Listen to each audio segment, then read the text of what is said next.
The unemployment rate is at historic lows. The stock market has hit record highs multiple times in the last 2 years. Corporate profits are at all-time peaks. GDP is growing. Every official metric the government publishes says the American economy is performing well. So why does it feel like everyone you know is broke? Why are 60% of Americans living paycheck to paycheck? Why is credit card debt at the highest level ever recorded in United States history? Why are millions of people with college degrees, full-time jobs, and decades of work experience unable to afford a home, unable to save for retirement, and one unexpected medical bill away from financial collapse? The answer is not laziness. It is not bad personal choices. It is not a coincidence. It is the predictable, measurable, data-documented outcome of 30 years of economic policy, corporate strategy, and financial engineering that was never designed to build a thriving middle class. It was designed to extract wealth from one and concentrate it in the other. And today, for the first time, we are going to prove it with the numbers. If this is the kind of content that you believe more people need to see, hit the like button right now. It takes 1 second, and it tells the algorithm to put this video in front of the millions of people who are living this reality and have never had it explained to them with real data. Share this video with someone you know who is working hard and still falling behind, because what we are about to show them will reframe everything they thought they understood about why their financial life feels the way it does. Subscribe to this channel and press the bell notification so you never miss our weekly financial analysis. We are here every week connecting the dots that mainstream financial media refuses to connect. Now let us build the complete picture. Chapter 1. The illusion of prosperity and the reality hiding underneath it. Let us start with the official story. In February 2026, the U.S. unemployment rate stands at 4.1%, which by historical standards is considered near full employment. The S&P 500 closed 2025 near record highs after delivering double-digit returns for the second consecutive year. Corporate profit margins across the Fortune 500 averaged 12.7% in the fourth quarter of 2025, among the highest ever recorded. U.S. GDP grew for the 14th consecutive year without a technical recession. On paper, this is a success story. Now let us look at what is happening to the people living inside that success story. According to a LendingTree survey published in January 2026, 60% of Americans are currently living paycheck to paycheck, meaning they have no meaningful financial buffer between their current income and financial crisis. A Bankrate survey from the same month found that only 44% of American adults could cover an unexpected $1,000 expense from savings without borrowing money or selling something. The Federal Reserve Bank of New York reported that total household debt reached $18.4 trillion at the end of 2025, a record high. Credit card balances hit $1.28 trillion, also a record. Student loan delinquency reached 25% of all borrowers with payments due, the highest level in the history of the federal student loan program. These two pictures, the official prosperity narrative and the household financial reality, cannot both be true at the same time unless the prosperity is flowing to some Americans and not others. And the data shows with absolute precision exactly where it is flowing. According to the Federal Reserve's own distributional financial accounts data, the top 1% of Americans by wealth now own 30.8% of all wealth in the United States. The top 10% own 67% of all wealth. The bottom 50% of Americans, 165 million people, own just 2.5% of total national wealth. To put that in the starkest possible terms, the bottom half of the American population owns less combined wealth than the 400 richest individuals in the country. The stock market prosperity that headlines celebrate is structurally inaccessible to most Americans. According to Gallup's annual economy and personal finance survey, only 58% of Americans own any stocks at all, including through retirement accounts like 401ks and IRAs. Of those who do own stocks, the distribution is extraordinarily concentrated. The top 10% of households by income own 93% of all stocks held by individuals. When the S&P 500 rises 20%, the financial benefit flows almost entirely to a relatively small number of households that already hold substantial equity positions. The other 42% of Americans who own no stocks at all receive zero direct benefit from a stock market rally while simultaneously experiencing the inflation that often accompanies periods of monetary accommodation that drives stock prices higher. This is the illusion of aggregate prosperity. The averages look good because the gains at the top are large enough to pull the mean upward, even as the median household falls further behind. Understanding this is the foundation for everything else we are going to cover today. Chapter 2. The real cost of middle-class life has been quietly exploding for 30 years. The second part of the story is about purchasing power. Not the official purchasing power measured by the Consumer Price Index, but the actual lived experience of what it costs to maintain a middle-class standard of living in America in 2026 versus what it cost in 2000 versus what it cost in 1990. The numbers tell a story that the headline inflation figures systematically obscure. Let us start with housing, the single largest expense for most households and the primary vehicle through which American families have historically built intergenerational wealth. In 1990, the median U.S. home price was $119,600. The median household income that year was $29,943. A median home cost exactly 4 times the median annual household income. In 2000, the median home price was $119,600 adjusted for the era, and median household income had risen proportionally, maintaining roughly the same ratio. Fast forward to February 2026, the median U.S. home price is approximately $400,000. The median U.S. household income is approximately $80,610 according to the most recent Census Bureau data. A median home now costs nearly 5 times the median annual household income, and that ratio understates the affordability crisis because of what happened to mortgage rates during the same period. In 2021, a buyer could purchase a $400,000 home with 20% down at a 30-year fixed rate of 2.9% and face a monthly payment of approximately $1,340. In February 2026, the same $400,000 home with the same 20% down payment at the current 30-year rate of 6.1% carries a monthly payment of approximately $1,340, a 45% increase in the monthly cost of the same asset in just 5 years. The National Association of Realtors Affordability Index is still 35% below its pre-COVID level, and the 37% of Gen Z borrowers and 36% of millennial borrowers who have delayed buying a home because of student debt are not choosing to delay. They are being structurally excluded from the primary wealth-building mechanism that previous generations used to achieve financial security. Healthcare tells an equally devastating story. According to the Kaiser Family Foundation, the average annual premium for employer-sponsored family health insurance reached $25,572 in 2025, with employees paying an average of $6,575 of that out of pocket before they see a single doctor. In 2000, the average family premium was $6,438, with employees paying $1,619.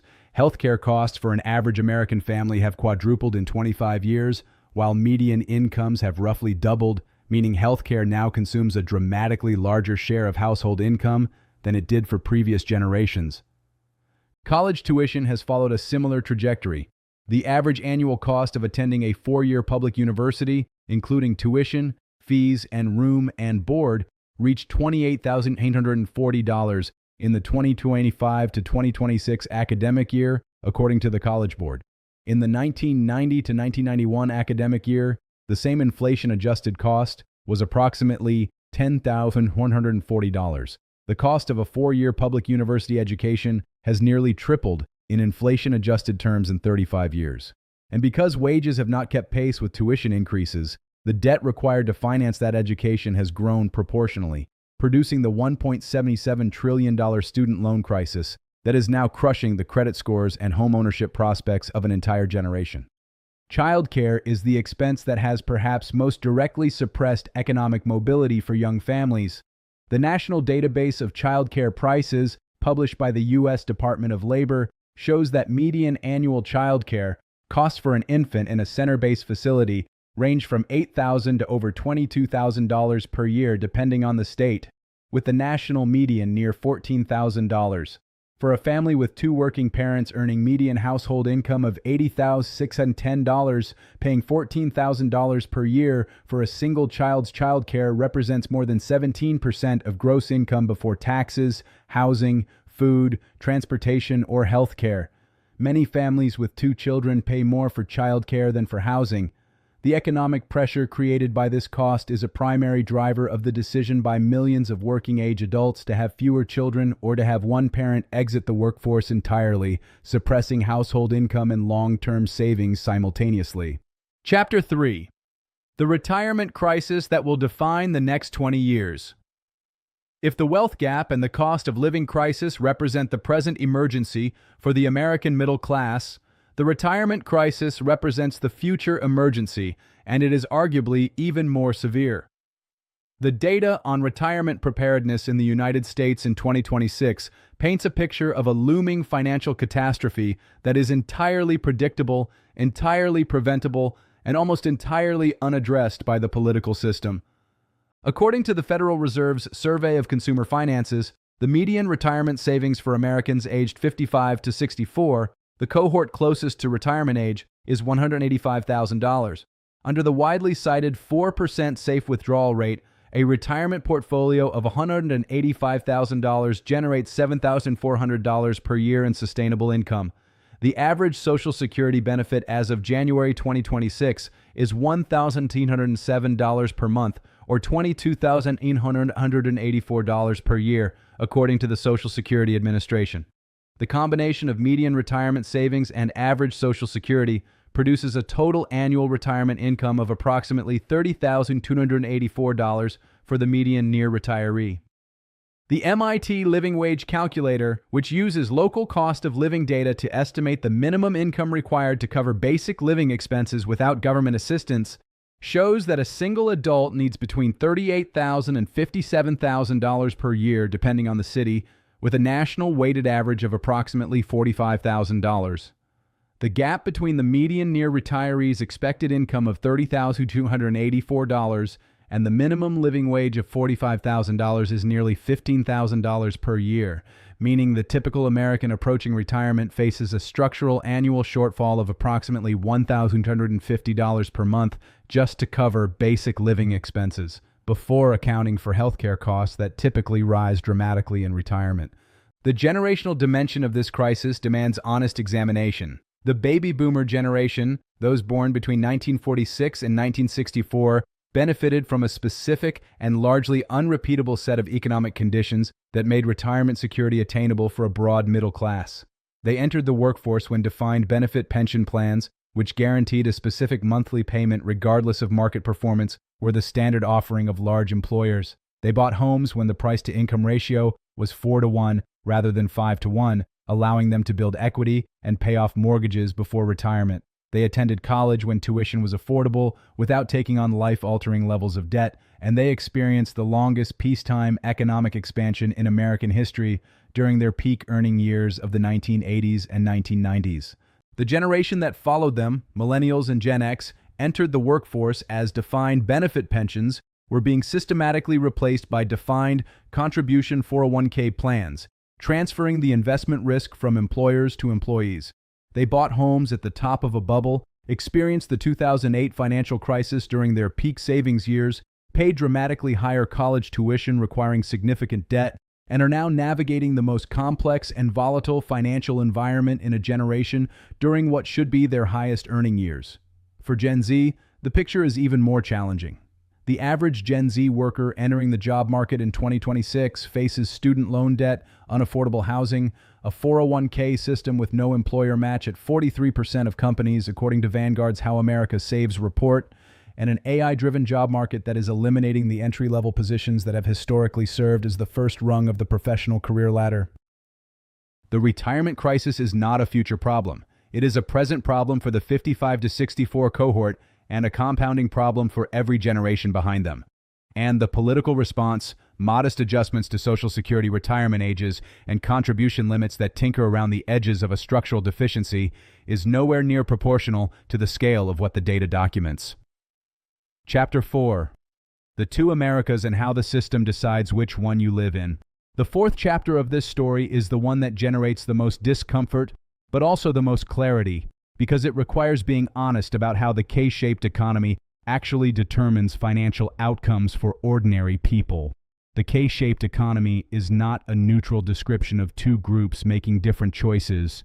It is the product of specific, identifiable, policy-driven mechanisms that systematically advantage some Americans and disadvantage others regardless of their individual effort, intelligence, or character. The most powerful of these mechanisms is asset ownership. In an economy where the Federal Reserve spent more than a decade suppressing interest rates through quantitative easing, purchasing trillions of dollars of bonds and mortgage-backed securities to push money into financial markets, the primary beneficiaries were those who already owned financial assets. When the Fed buys bonds, bond prices rise. When the Fed suppresses yields, investors are pushed into stocks and real estate seeking returns, driving those prices higher. The household that entered 2010 owning a home and a diversified stock portfolio saw both assets appreciate dramatically over the following 15 years. The household that entered 2010 owning neither because they were too young, too debt-laden, or too financially precarious to have accumulated assets before the crisis received none of those gains and experienced only the inflation side of the equation. Geography is the second powerful sorting mechanism. The economic recovery from the 2008 financial crisis and the growth of the technology and financial sectors that drove much of the subsequent prosperity was concentrated in a small number of metropolitan areas. San Francisco, New York, Seattle, Boston, and Austin attracted the overwhelming majority of high-wage technology and finance jobs in the 2010s and early 2020s. Those who lived in those cities and owned property saw wealth appreciation that was simply not available to someone doing equivalent work in Akron, Scranton, or Memphis. The geographic concentration of economic opportunity means that birth location, or the financial ability to relocate to opportunity centers, is now among the strongest predictors of lifetime earnings in the United States, a reality that has been documented extensively by Harvard economist Raj Chetty's research on economic mobility. Education credentials remain a powerful predictor of economic outcomes, but the return on that credential has been dramatically compressed by the cost of acquiring it. In 1980, a 4-year college degree could be obtained without debt and delivered a wage premium that justified its cost many times over. In 2026, the same credential carries an average debt burden of $37,090 at graduation, requires payment at 24% of borrowers' inability to make payments on time, and delivers a wage premium that in many fields takes a decade or more to offset the total cost of the debt, including interest. The credential that was the middle-class ticket for one generation has become a debt trap for the next. Race and gender continue to operate as powerful determinants of economic outcomes in ways that are extensively documented. The Federal Reserve's distributional wealth data shows that the median white family has a net worth of approximately $285,000. The median black family has a net worth of approximately $44,900. The median Hispanic family has a net worth of approximately $65,700. These gaps are not explained by differences in savings rates or financial literacy.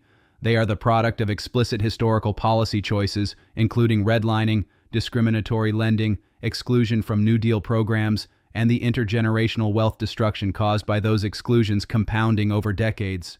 The point of laying out these mechanisms is not to generate despair or to argue that individual action is futile. It is to be honest about the terrain on which individuals are making their financial decisions. Pretending the terrain is flat when the data shows it is sharply tilted does not help anyone navigate it. Understanding where the structural advantages and disadvantages lie is the prerequisite for making the financial decisions that are actually available to you, rather than the ones that are theoretically available to someone starting from a different position. Chapter 5. The Survival Guide. What actually works and what does not. Everything we have covered today is serious, data-documented, and sobering. But this channel does not exist to tell you the system is broken and leave you there. We exist to give you the most honest and actionable financial guidance we can. And that means being specific about what the evidence actually shows works for building financial security in a system that is structurally tilted against the middle class. The first and most powerful action available to anyone in the downward arm of the K-shaped economy is the elimination of high-interest debt with the same urgency and focus that you would apply to any genuine emergency, because that is what it is. Carrying a balance at 23.77% annual interest is a financial emergency. Every month you carry that balance, you are paying nearly 2% of your outstanding balance in pure interest charges. A $10,000 credit card balance is costing you approximately $197 per month in interest alone, money that is building the wealth of the financial institution and destroying yours simultaneously. The only investment that offers a guaranteed return equivalent to eliminating a 24% debt is eliminating a 24% debt. This takes priority over everything except basic living expenses and a minimal emergency buffer.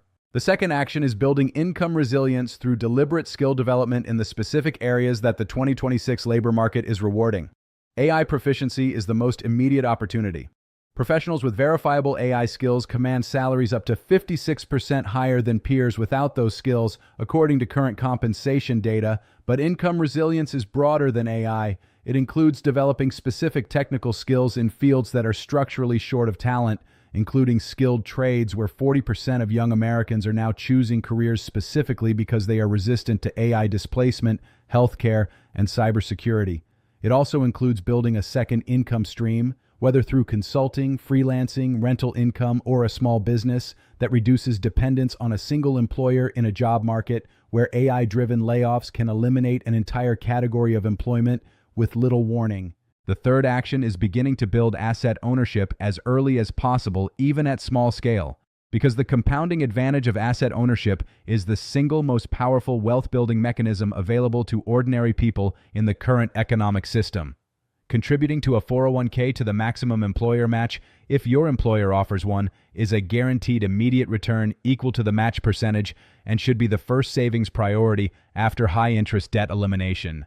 Opening a Roth IRA and contributing the maximum annual allowance of $7,000, investing in low-cost index funds, captures the long-term equity premium that has historically averaged 7% annually in real terms over decades, regardless of short-term market volatility. The investor who starts this process at 25 rather than 35 ends up with roughly twice the retirement wealth at 65 due to compounding alone, which is the most compelling possible argument for starting immediately regardless of the amount. The fourth action is engaging honestly with the retirement math specific to your situation. Use the 4% withdrawal rate as your framework, calculate how much you need to accumulate based on your expected retirement expenses, and work backward to a monthly savings requirement. If the number feels impossible given your current income and debt situation, the solution is not to ignore the math. It is to address the debt first, increase income second, and begin the asset accumulation process. Third, the sequence matters. Trying to invest while carrying 24% credit card debt is financially irrational. The debt comes first. The fifth and most underrated action is developing and protecting your financial literacy with the same seriousness that you protect your physical health. The wealth gap in America is not primarily a gap in income. It is a gap in financial knowledge and behavior. Research published in the Journal of Finance consistently shows that households with higher financial literacy accumulate significantly more wealth at every income level than those with lower financial literacy, controlling for all other variables. Understanding how compound interest works, how tax-advantaged accounts function, how to evaluate the true cost of debt, how inflation affects purchasing power, and how to evaluate investment options is not optional knowledge for anyone trying to build financial security in 2026. It is the foundational skill that determines whether all of your other financial decisions compound in your favor or against you. The system is not going to fix itself in the near term. The political will to address the wealth gap, the retirement crisis, the cost of housing, healthcare, and education, and the structural displacement caused by AI does not currently exist in the form required to produce the policy changes that would make a meaningful difference at scale.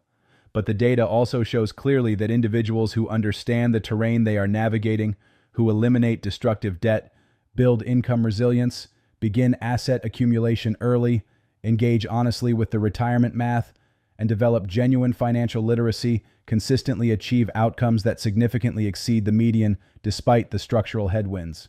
The middle class is under unprecedented pressure in 2026. That is the honest truth, and the data supports it without qualification. But the middle-class families who understand exactly what that pressure is, where it comes from, and what the evidence-based response to it looks like are the ones who will build and protect financial security through this period and emerge from it in a fundamentally stronger position than those who were never given the full picture. Now you have the full picture. Use it. This has been your complete financial analysis of the disappearing middle class in 2026. If this video gave you clarity, challenged your assumptions, or showed you something you had never seen explained with real data before, please like it right now. Share it with someone who needs to hear the truth about what is happening to ordinary Americans, and subscribe with the bell notification so you receive our next update the moment it goes live. We will be here every week with the analysis that the mainstream financial media is too comfortable to publish. See you in the next one.